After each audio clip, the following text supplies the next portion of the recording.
Thank you very much, Dominique. I'm now going to invite you to our little impromptu lounge area that we've set up. It just appeared. How did that happen? So thank you. That was really insightful. Thank you. I think I should first say we have a Menti code on both of those screens over there, and questions will appear on my iPad over here, and I'll eventually get to them, but I have an ego, so I'm going to ask some of my own first. The climate joy point is really interesting because obviously we do get a lot of doom-scrolly information and everything feels a bit sad. And I was wondering what sort of your personal techniques are for navigating just how overwhelming it must feel. I mean, you were telling me you're in Lisbon, you've been going all over the world trying to fight this good fight. How do you avoid the burnout, and maybe tips for other people in this room who maybe tune out after a while of hearing all of this despair? How do you keep the fight going for yourself personally? That's a great question. Thank you, Yusuf. For me, one thing that I do, especially because you mentioned doom scrolling, I try to be really conscious of this, especially for those who are super switched on to, the climate crisis and sustainability. We can find ourselves kind of constantly reading the updates and the new IPCC reports and new reports of this and this constantly, but actually it is okay to step back, take a break. You don't need to look at every single update, every single thing coming out in the news, because we know the climate science, we know what's happening, and it's so important to make sure you're also focusing a lot on the positive work that you are doing and the impact you can have where you are and maybe your corner of the world. And another way I really embrace the joy is by kind of building that with my fellow activists and friends and community. So finding the joy throughout our activism, and whether that is including dance parties or something. There's a great quote. Your community not being on your own. Yes, exactly. There's a great quote that I love, and it says, "If I can't dance, then I don't want to join your revolution." And that is something I definitely embody in my activism. And in building that hope, I think it's also really important that we celebrate the wins, even the small wins that we have. It is so important to keep holding on to that and see the impacts that we are having.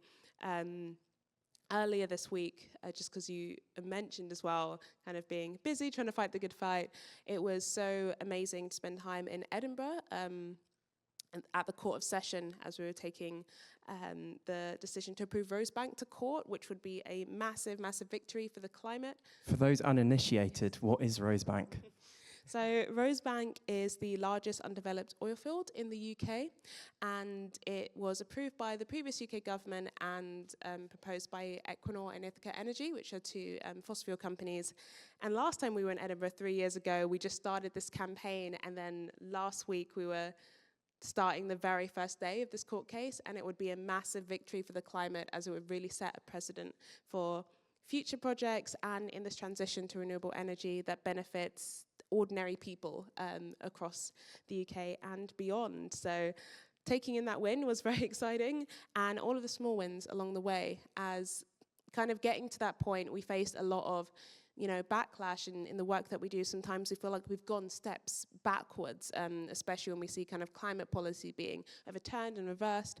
So it is really, really crucial that we're really holding on to the wins that we do have in what we're doing, and that success isn't linear, and sometimes it won't always be straight upwards. There's bumps along the way, but it doesn't mean we're not progressing. And I suppose that feeds into the feeling of anxiety, and when you get the wins, you feel like there's momentum, and if you have that community. And it feeds into one of the first questions we've got, which was about climate anxiety for young people and recommendations on how to support young people. But I also wanted to sort of flip that question on its head as well, because we'll have people in this room who work with young people whose basic needs aren't being met, and they maybe have a load of immediate threats or very obvious threats in their life, whether that be at home or societal. And how do you have any tips for educators in this room? One, on how to manage young people who find this all overwhelming and really scary, and for the opposite end of young people who feel like they can't engage in this at all, or it's so far away from their experience because they have things that maybe in their head they think are more important while the sea levels are slowly rising. No, it's such an important question. On the first one advice I'd really give as someone who got into this as a youth activist when I was a teenager in sustainability, one thing that really helped me starting off was actually first the kind of acceptance and recognition that what I was feeling was valid, and having that support in the work that I wanted to do, and having a space to actually speak about the different ideas and initiatives, and being able to convene with other young people who felt the same is so important, as a lot of young people can often feel alone in this, and that, you know, apart from online when they're at school or surrounded by their friends, they're the only people who feel like this, and that in itself can increase more anxiety. It's actually providing spaces for people to come together and firstly just talk about how they're feeling, and also spaces where they can get involved in making meaningful and impactful change, as that is something that really alleviated a lot of my eco-anxiety, was knowing the impact that I was having. And for the second question, it's so important, as, you know, when I started, that was one of the struggles I had. You know, I had other things going on and other things that seemed like threats immediately. And this is why it's so important that we kind of look at the social equality side of things too. And one thing that really helped, for example, if I was invited to speak at a conference, was actually being, you know, funded or sponsored by an organization to go there. And just having that kind of support, I think, is really important, but also providing advice and connecting to different organizations who maybe focus on, you know, health and youth kind of in poverty, and young people who need support with a lot of different things, as it's kind of all interlinked. And that's also why I was part of the Youth Climate Justice Fund that I mentioned, as we found out that only 0.76% of all climate grants go to youth-led organizations and initiatives.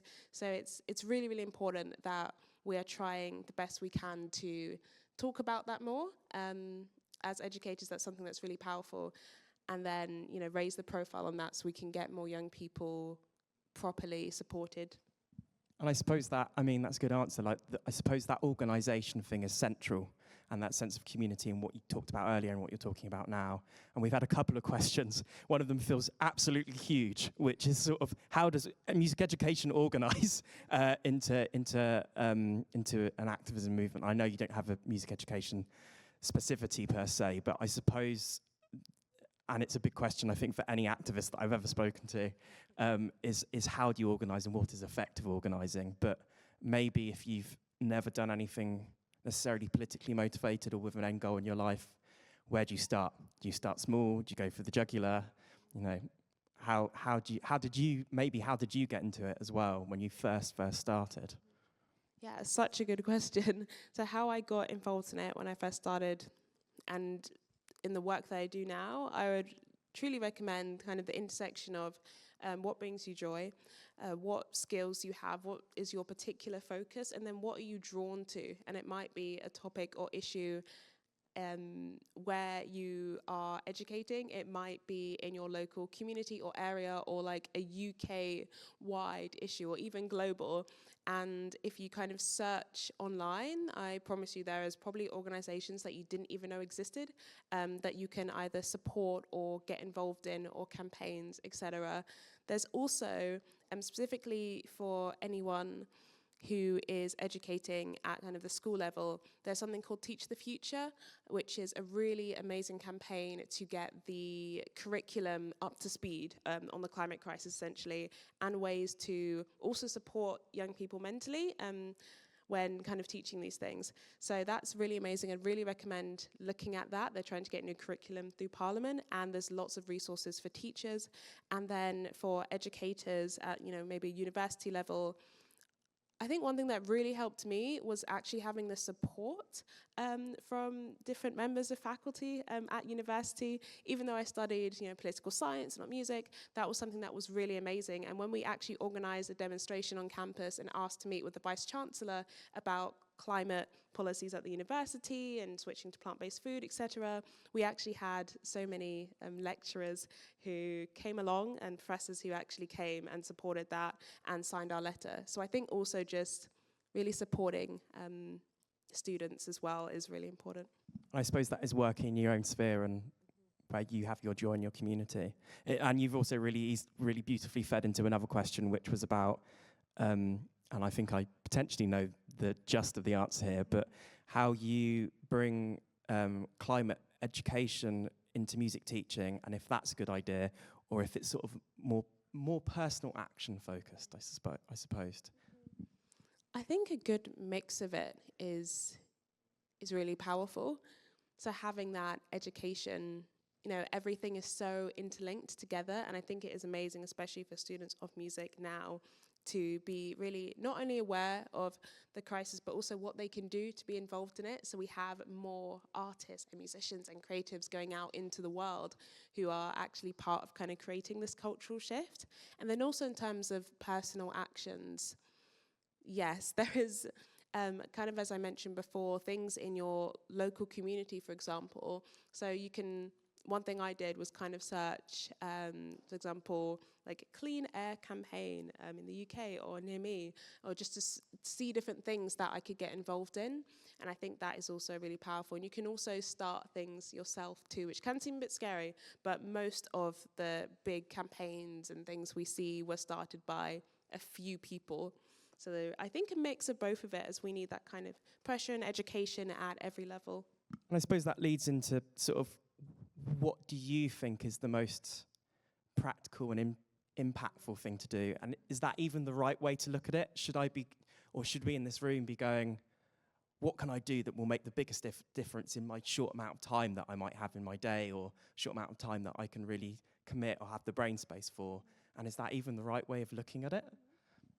Yeah, I think there is no one answer to the most impactful thing that someone can do, because it really depends on what you do and the skills that you have and the experience that you have and where you live. And I think it is so dependent on all of those things, but it's so important to remember that it's not always about making maybe the biggest possible impact that you can on every single person around you, but about starting small and kind of building that outwards, even if it's with kind of, immediate friends, family, or, people, students that you're educating. I think that is a really great place to start. But there's definitely not one. I think there's a role for literally everyone. So it's very difficult to pick one impactful thing. Yeah, something you're drawn to and something that you feel you can contribute to the movement.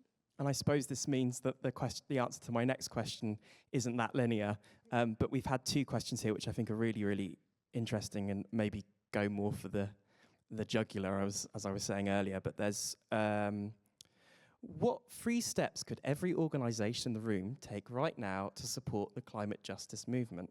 I will couple that with the question after that, which is, do you have any practical solutions for music services to lower their carbon footprint? A good question. So the first one, what 3 things? So I think particularly as a young person, I'll focus a bit more on the youth climate justice movement, who have also been a really vital part in leading like the largest environmental movement in history. So I'll focus on young people, although intergenerational action is very important. So the first thing I would say is creating a youth advisory board if you don't have one, or kind of like a youth council. And this is a really great thing that a lot of organizations are doing more and more now, but one where young people are actually able to co-create different campaigns and different ideas and different programs. So to actually feel like they're part of impactful change, to actually be part of that, to co-create rather than it kind of being more of a tokenistic thing, I would say. That's the first thing.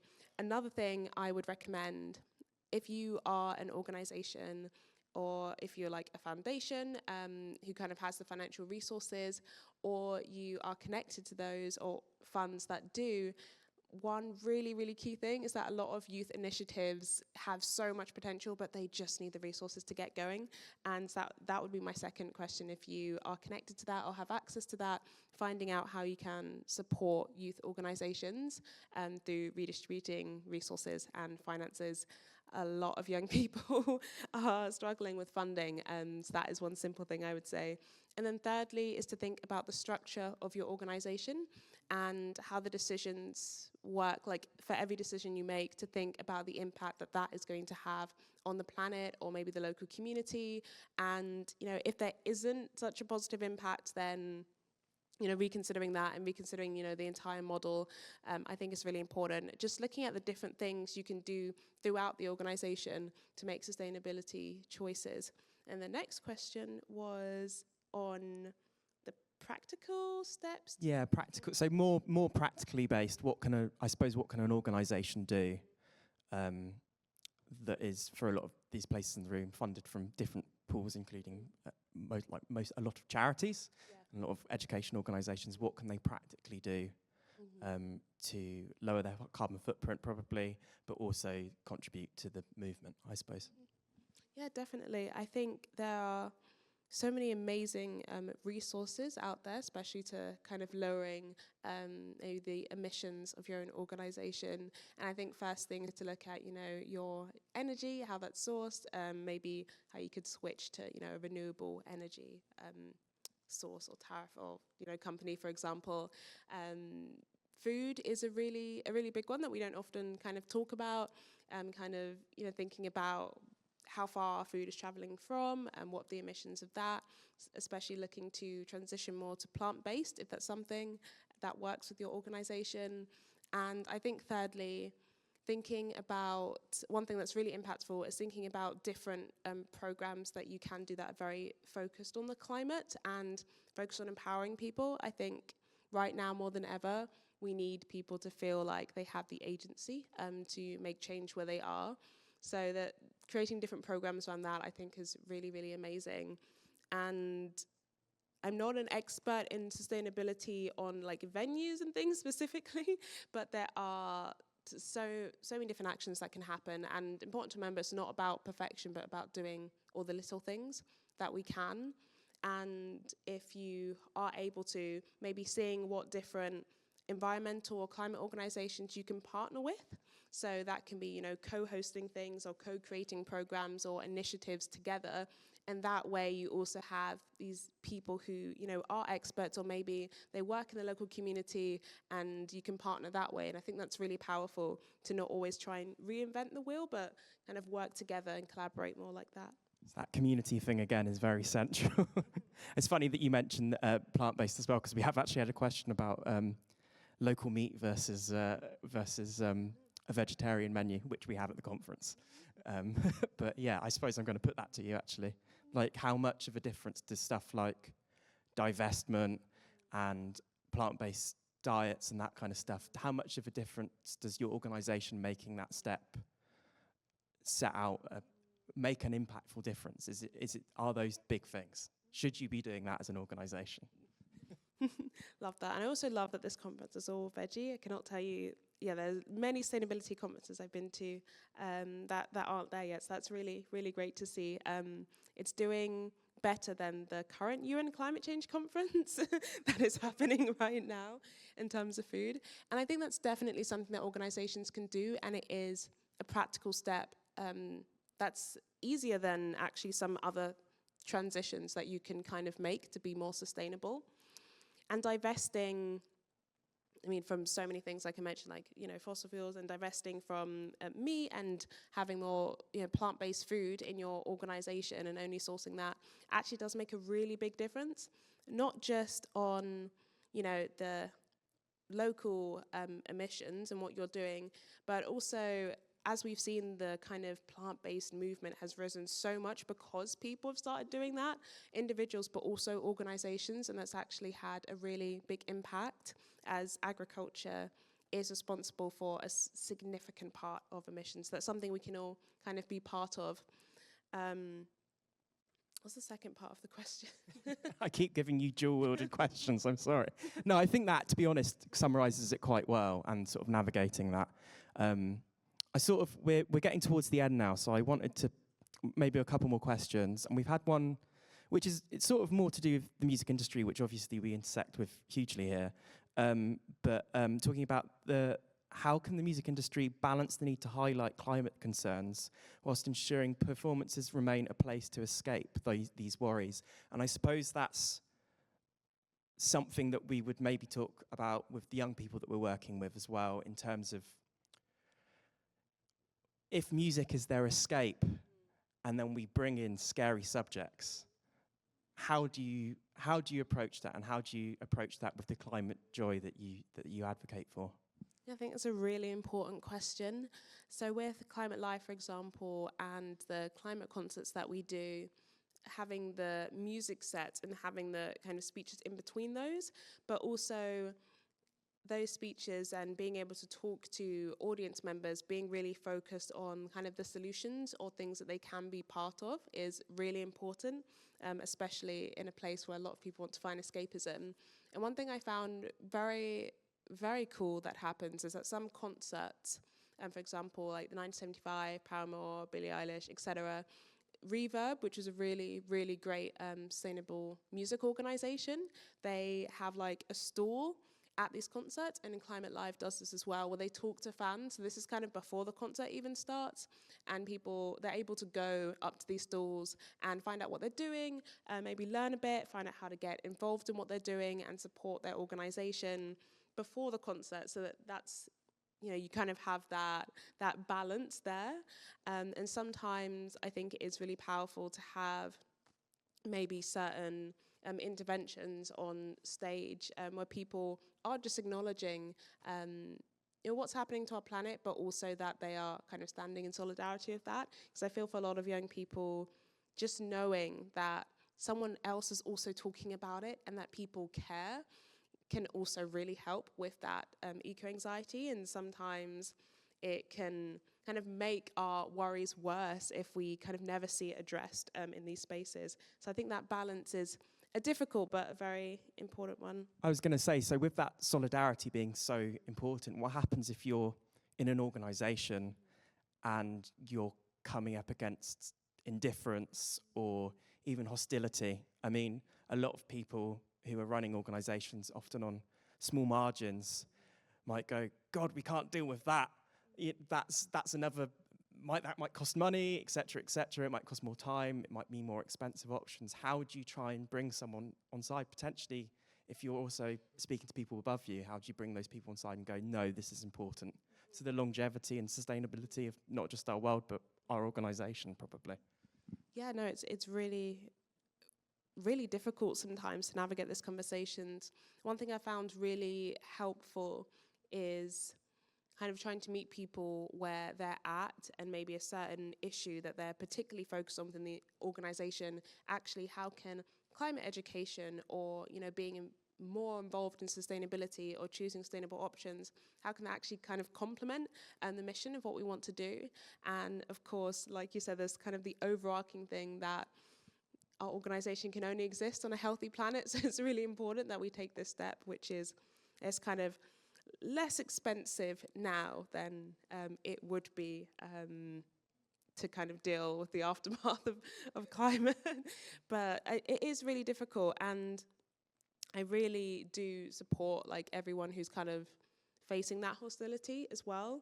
But there are some really cool organizations, I'm kind of forgetting the name of them now, which I'll remember in a bit, that specifically have like resources to people in their workplaces or throughout organizations on how you can kind of, you know, negotiate that and push that to people. That's really amazing. I mean, I think we've only got time for one more here, but we've got a question here which talks about sort of being worried about the environment since they were a teenager, writing songs about it. It's quite a beautifully written question, actually. And writing songs about this as a teenager over 40 years ago. And they've said, things have progressed very little. What's the difference now?